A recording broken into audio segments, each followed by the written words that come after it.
그 재미 안 했죠? 예, 다리.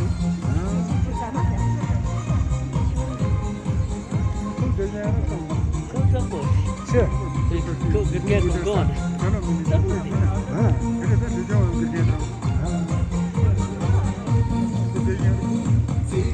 Japon.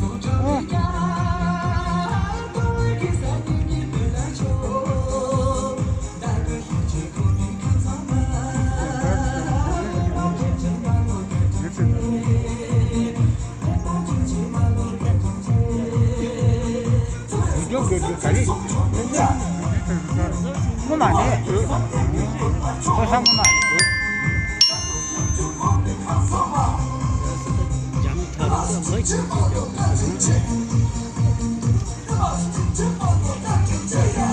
반갑습니다.